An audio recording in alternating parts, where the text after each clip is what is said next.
What's up, everybody? Welcome back to another episode of Study Hall here on UFSU University. My name's Tam, and I'm joined by one of the other co-founders. Tyler. I didn't know if you were going to say more about me. Nope. No, just that you're so ruggedly handsome, All right, thank you. and you got a nice beard. Well, It adds to the ruggedly handsomeness. What Study Hall is for the unenrolled is we take a bunch of your guys' UFS topics, as well as some of our own, and we sit down and we discuss them for your amusement, entertainment, and knowledge. So with that said, I want to give a shout out to our sponsor. This week's sponsor is tcgplayer.com/TCG University. We have gotten a TCG player, and we are wanting to get cards to the good people. It is a fun way for you to get product in your hands, as well as support the show in a non-Patreon related way. So if you want to jump out to the TCG player and shop around, we'd absolutely love to. We'd love to help. Topic 3 is going to be from Martin McMahon? McCannon? Nick. Martin. Your name's not Nick Cannon. It's Martin McMahon, right? McMahon. McMahon. We're so sorry. It says how to polish decks. This was James reached out to the community and was like, "Hey, what do you want to have us do topics on?" And we picked this one kind of out of a hat. If you want your topic demanded on our show, go to Patreon for the $7 level, and you can force one of your topics on the show. But you got lucky, Martin. Don't let it happen again, punk. Tyler, how do you polish a deck? How do you know when a deck's done? How do you finish the guy off? I have to play test with it first, obviously. I think that's always got to be the first thing you got to do. You can't. I think theoretical UFS only gets you so far. Really? Yeah. It's like I'll use Siegfried as an example because that's what I've been playing with. By all means. I built my deck. I was like, man, these cards are all. I add 2 of his foundations. Okay. The one that built down after you block with it, or added one back to your hand after you block with it, and it moves down, so you can loop it forever. And the one that says, after they play an attack, I'm going to build a foundation. Okay. After playing testing with it, I was like, I only need 2 of this build foundation one, and I only need, I guess, 3 maybe of this I'm going to loop one. Yeah. Like, it's not entirely necessary. And then that gave me more room to add little things that improve my deck a lot. What are some of your rules when it comes to decks? Because I think having a good solid base. One of the big things that you can do, I believe, is have a rule set that you live by, and then make adjustments based on the gameplay that you've had. And then theoretical UFS, because not every playtest group is big enough to like make every meta deck. I agree. And so, like, what are some of the rules? I think I've talked about it before, but it's 20 attacks. I always play 20 attack decks. Always. Always. Why would you not? What would it take for you to not play 20 attacks? Sorry to interrupt. If for whatever reason, probably playing a 7-hander, maybe. Okay. It's like I always want to see 3 attacks in my hand at the beginning of every turn. Of every turn. Yeah, or after turn 1. 3 turn attacks 0. every turn. Yeah. It's like, I think That's so crazy. I've never found a lot of success in like only playing 2 attacks. Like I understand you have to hold attacks and all that. Like what I don't want to do is go a turn too late. That's what I hate doing. Like, I want to be able to poke, and then if it looks good, well, I'll continue, but then move on after that. I'm not very good at this game. I think you're totally fine. I think you're underselling yourself. I think the issue that you have there, and not to just dissect how you play the game, and say that my way is better, because it's not. It's different. And please understand that we're just 2 knuckleheads. I want to have more foundations and attacks always, unless I've got all attacks. Like, I don't want 3 attacks. I think that's actually a bad hand. I think 3 and 3 is awful. I'll always think 3 and 3 is awful, because after I play my attacks, I'm probably committed out a little bit, which means that I can't block anything afterwards. Yeah. Like, if I commit to playing 3 attacks on turn 2, then that's just not good. I don't have this. I can't scale that up unless one of those attacks is something that can get value off of a poke, such as like a hyper bomb, which is coming back in rotation, or syndicate slice, or a takedown, or something that makes your opponent make some sort of a small choice of, do I take 4 damage, or do I let him have some sort of incremental advantage? What is more important to me right now? Him drawing a card or him getting a momentum? Me taking 4 damage and keeping my card in my hand or not? And I think that's more important than, well, it's turn 2, time to robotically play 3 attacks every turn. I think that's kind of how I like to play, though. I like it to be, I've built my small base. I'm now just going to attack, build a little bit more, attack, build a little bit more, and eventually I will get through you. Interesting. I might just start only playing throw decks. Now that I'm saying this, certainly sounds like a good throw plan. But we're gonna get back to the topic at hand, which is polishing a deck. I think one of the biggest things when it takes to polishing a deck is, what are you checking? How often are you checking? And what are the numbers that you're playing in order to make something happen? Anytime that I finish a deck, like I just finished up a Cassie Cage deck for my girlfriend under Good, and we were about to watch a movie, and I said, I need to lay this deck out 3 times, and I laid every card out in its numbers.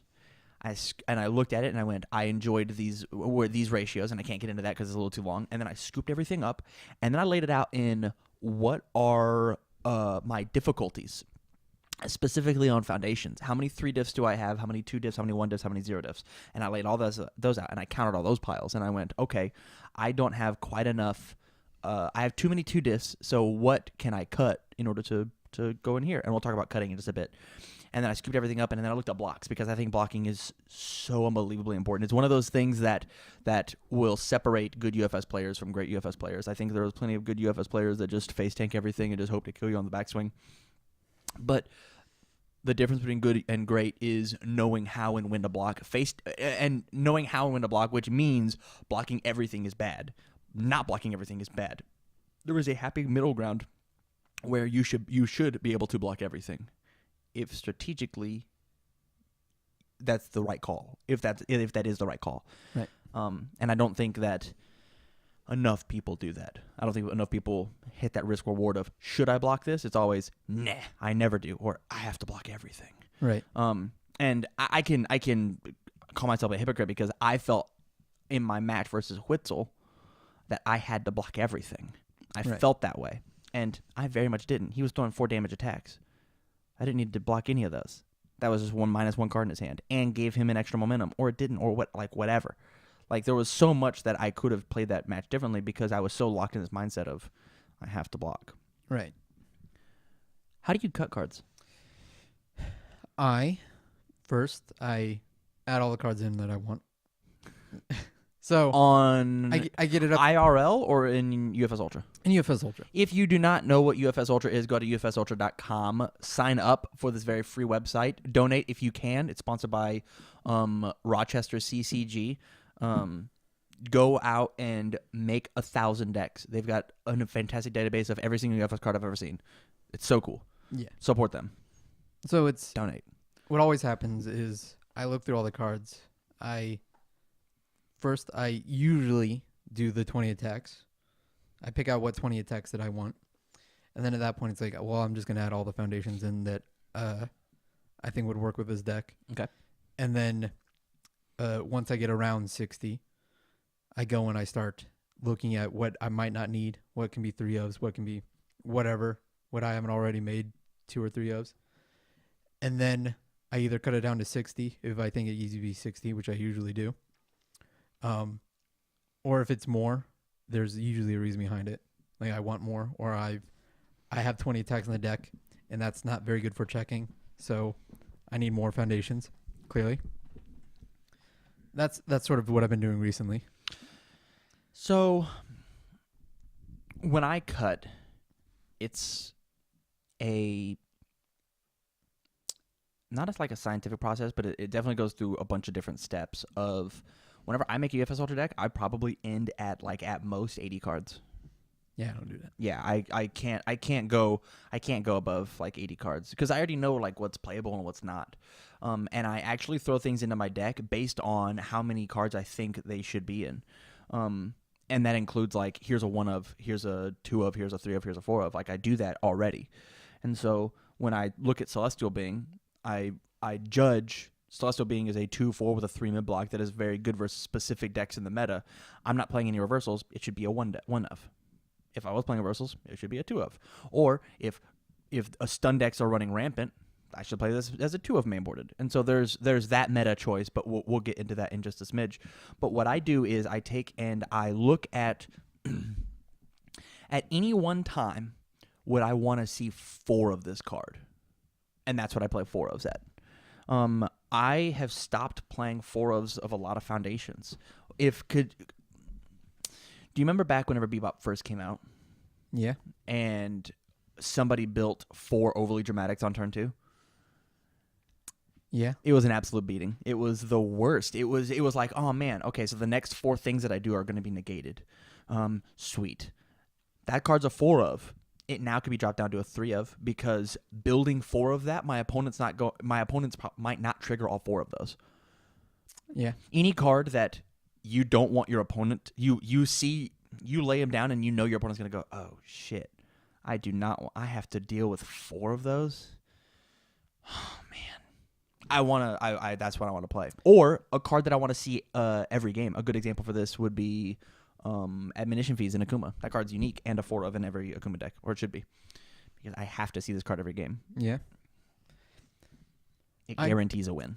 It's like a lot of the time when I have 4 ofs, it always comes down to, man, it'd be so cool if I had 4 of these out. Like I just go off if I had 4 of these out. Yeah. Which never happens ever. Yeah. Like I never have 4 static build-ups out. You play static build up at a 4 of? Yeah. Really? That's the street man card. 2/5 no block? Yeah, absolutely, because it's 1/1 on everything. Or it's +4 of any stat on everything. I love that. So I would not play that at more of a 2 of. Yeah. Yeah. I mean, I don't necessarily. Honestly, it's a great choice. I wouldn't even play it at a 1 of. like there's better cards than that, just because it is not spam. It's a 2/5 without a block. And so when things have to go, when things have to get cut, no block's the first thing to go. 2 diffs are the first thing to go, because two diffs are so vanilla. Broken 1 diffs are supposed to be broken, and powerful 2 diffs are what you have to keep. If you have this like middle ground of this 2 diff only works sometimes, then it's not worth it. A time where I get to now contradict this is playing the I'm playing the Despise All Evil. I believe that is the card of Liu Kang's toolkit that says Enhance, Destroy, Checks cannot be modified. Mm-hmm. That is not a very good card. Right. It's not. It's just not a good card. But it's very good versus Akuma, and it's very good versus Vega, to the point where that card has won me more Akuma games, and it won me versus Phil Birch in top 8 at the Chicago PTC because that card existed. Mm-hmm. I won. On our first topic of the week, the evil symbol existed. It's topped 5 times. It's topped the most out of every symbol. So you have to play a counter to that symbol, and Despise All Evil is it. You can do that with a bunch of different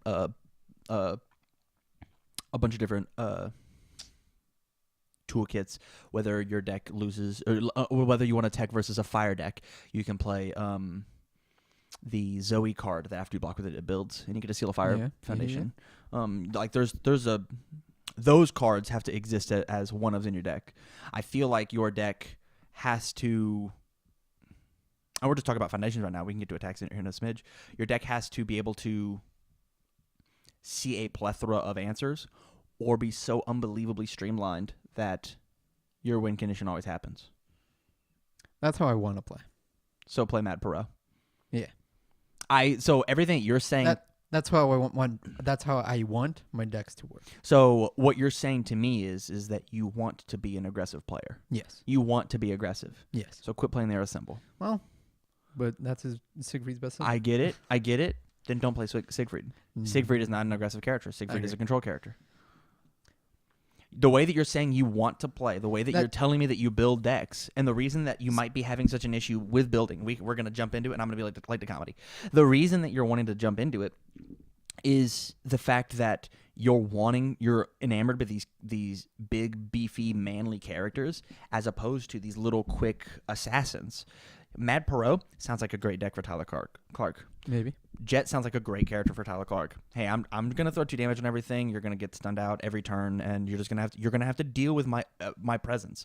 I'm gonna give a little bit of speed. I'm gonna give a little bit of damage, and you're not gonna have any answers to anything. Mm-hmm. Is it my turn? I can't do very much, but my turn is more impactful than your turn, and that's how I'm gonna play the game. Right. Goro sounds like a perfect character for Tyler Clark.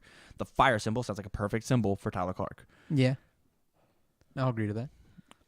But you want to play Earth. Yeah.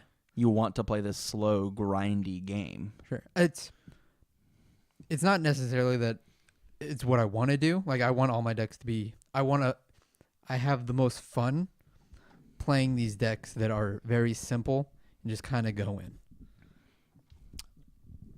Like, it's the most fun I can remember you having at an event was at Worlds this past year, playing Spike 2 on teams. Yeah.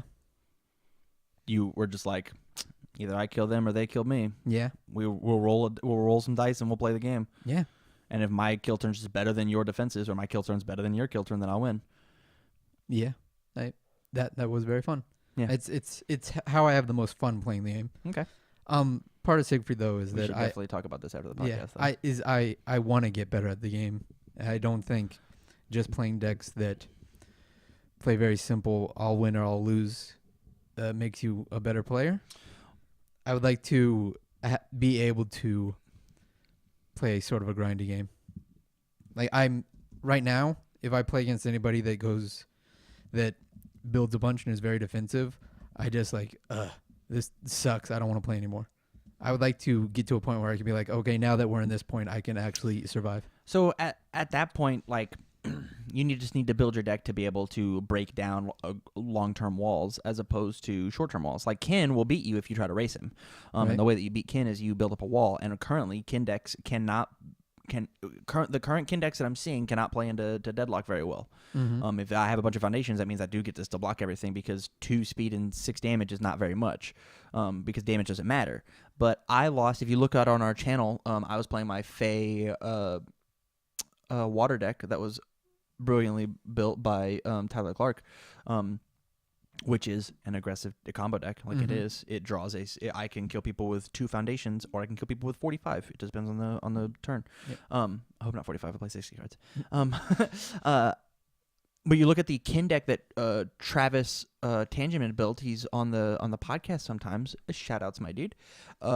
He was playing Coffee Samba Missile Launcher and a bunch of these wall breaker cards, and was just like, I'm going to play the late game because I know that I can outdraw you because my deck is massive. I'm going to play a more control build, and every turn I'm going to stun everything out, and every turn my stuff's going to get 1/3 on every attack. Yeah. And so, like, there's a way that it's an aggressive deck, and it certainly could kill you with 2 missile launchers and 2 Coffee Sambas that he opened up on turn 2. Like, it can do that. But at the same time, when he opens those missile launchers on turn 4, and you're at 12 foundations, he's going to hit you for a bunch and then continue to play. So, like, whenever he did his polishing, it was about what does Kin lack? What does Kin not accomplish? Mm-hmm. Which is playing the long game. Right. He made a long-gamed Kin, and it's a very cool deck, to the point where I think that he actually should have kept with that deck. Yeah. I think he would, if Travis would stop jumping around so much. Yeah, we're talking about you on the podcast. You don't listen to this, or maybe you do. Shoot us a comment down. I think if Travis like stayed with the deck and truly polished it, I think he'd start demolishing us. I agree. He's a very good player.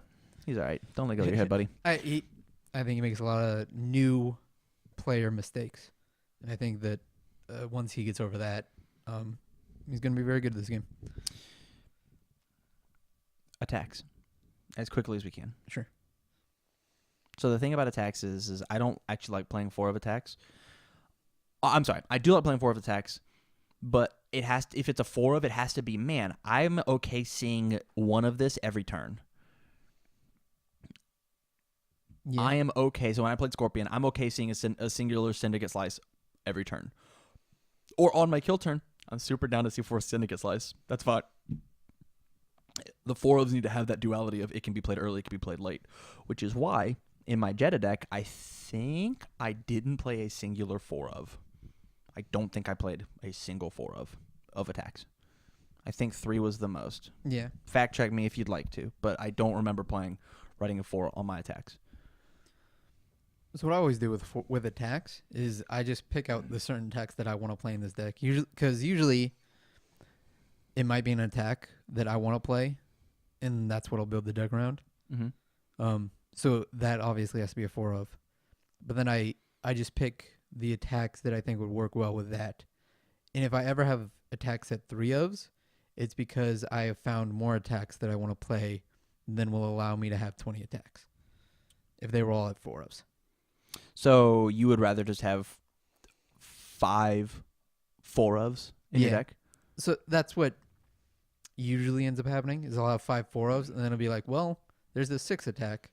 Well, I'll turn one of these in. I'll now fiddle with the numbers a little bit to make it happen. Or this attack isn't really the best. Well, then I'll put it down to a 2-of. When I think about attacks, I think about like a reverse Pokemon evolution order of like what attacks do I want to see all the time? What attacks do I not want to see all the time? What attack am I okay with like drawing the 1-of? Like right now in Jackie, I don't think I have any 1-ofs, but I certainly have a bunch of 2-ofs. I've got 2 Fatality, 2 Hand Cannon, 2 Single Barrel, or maybe 3 Single Barrel, but like I don't want to see 4 Hand Cannon on a turn. I don't want to see 4 Fatality on a turn. I don't. Yeah. In Fae, I'm so down to see 4 Fatality in a turn. That's 8 momentum. Mm-hmm. And that means that 4 Fatality and 4 Fatality Wimmo Punch Explosion, you literally can't survive. It's impossible. Yeah. It's impossible for you to survive that turn. Or even like 4 Fatality Skull Barrier Foundation. Like it doesn't feel good, but play 3 Fatality, add all my momentum, build my 1 foundation. I've got 2 blocks, one of which is a Skull Barrier. That sounds great. One of which is a Skull Barrier, a Spragueo. That sounds great. Like having those 4, that says that my next turn, you're dead. Sure. I don't think I could ever play 1-of attacks. 1-ofs? Yeah. And that's sort of my philosophy on 1-ofs just in general though, is that I think if it is a 1-of in your deck, then it probably doesn't need to be in your deck. I sort of changed this philosophy with like foundations. Like I think 1-of foundations are fine, but they have to be cards that like you don't have to see. They're like just cool things that happen sometimes. So the reason I like 1-ofs of attacks, especially when it comes to like I think 1-ofs of attacks have to be on the scale, on like the big scale. Mm-hmm. I think like something like an Overhead Heel Crush would be a fun 1-of, or Dragon Flare would be a fun 1-of. Sure. So this is game changing enough that if I check it, he's going to be scared of it. But if I don't check it, he's not going to see it coming. Yeah. I did that with Skull Barrier and with Spragueo in my Jetta deck, and I actually caught a bunch of people off guard of like they haven't seen a Skull Barrier yet, they haven't seen a Spragueo yet.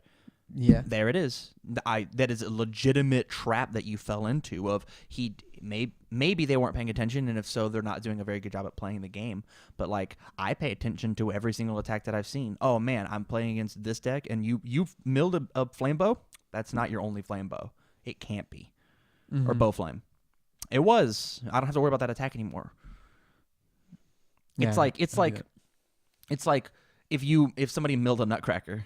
If somebody checked a Nutcracker on turn 1, I'm going to be holding a low block for the rest of the game. Yeah. Okay. I'm going to be holding a low block. If you check a Flame Aura, I know that my high attack is one of my high attack attacks is this turn is going to get auto blocked. But you are playing it as a 1-of in the main board, 1-of in the sideboard, because Jackie is very good, and you checked it. Well, now I'm sitting here holding cards, knowing that just waiting for the hammer to drop for you to play this card. That's why I think 1-ofs are good. I guess. But that's just a different mentality, like obviously. So I think you should play a bunch of 1-ofs. I think 1-ofs are incredible right now. I think with it, so then I think then a bunch of 1-ofs are fine, because then that's a bunch of little options that will add together to be something cool. I just think that attacks are like the big part of the deck. Like they're the win condition. Yeah, they're the win condition. Mm-hmm. I think that attacks are the most important part of the deck. So you know that I'm playing Jackie right now. Yes. You know I'm playing the water build. Absolutely, I do. You know the 3 main cards that I play are Air Ground Smash, Gateway Fire, and Tech Sphere. Yep. What numbers should those be at? I'd say 4 of each. Maybe less of tech sphere because it's off symboled. But yeah, I still think 4 of. So I'm actually only playing 4 of the main Jackie attack, and I'm playing 3 of the other 2. Okay. Because I don't want to check a 2, and the other one's off symboled, but I still want to be able to play Airgun Smash 10 times if I want to. Yeah. And so I don't need having 2 tech spheres in my hand blows. The only way 2 tech spheres is good is if I have an Airgun Smash removed and a Getaway Fire removed. That's it. The only time I ever want to see double Getaway Fire is if I have some other attack to play. Mm-hmm. Like it is a comboed piece that I have to see after a card. For the same reason that, like, I'm pretty sure in my Nationals deck I only played 3 From Hell. From Hell is how you kill people in Scorpion. Like that is like 17 damage on a singular card at the end of a string. Yeah. But I couldn't afford to have 4 of it in my deck because I couldn't afford to see it. But that's how you kill people, Tam. That's the main card, right? Well, no, because I only need 1 or 2 of them to kill you. Right. I guess I'm always scared of if I need to see 1 of the 2 of them to kill you, I don't want to have those 2 in the discard pile. Sure. Then cycle your deck. No, God, no. That Really? That would require me playing into the long game, and I don't want to do that. Are you kidding me? There are so many times where I have been like, because like the last, I've played the water symbol the past 3 decks. I'm gonna be like the comedy. I've played the water symbol the last 3 decks, and there are plenty of times where I've milled my win condition and been like, well, I have to sit here for 5 turns and not die. All right, let's play the game. Yeah, And I just don't want to do that. I guess that then changes like how we want to play decks. That's how we differ, which is why this topic is so fun. Yes. Of how like you want your deck line to be very straight, and I want to try and open mine up as wide as I can and try and hit as many different options. But like it'll fade out, and you just want like a solid blast of this is what my deck fucking does. This is it. Which is why I still think you just play Map Pro. Maybe. I mean, I also want to move on to the spread out because I think it'll make me a better player. We'll talk about that in another one. Right. We have to move on. We've been on this topic for almost 30 minutes, and we still have to record another one. Yeah. The only other thing I have to say is like your block modifiers. I always do more than 10 of everyone. More than 10 of everything. Yeah. The minimum number has to be 10. If I have, it has to be double digits. Otherwise, you have to mess with the numbers. My minimum's 9, but it's right there. Yeah. Yep. We're gonna move on to topic 4.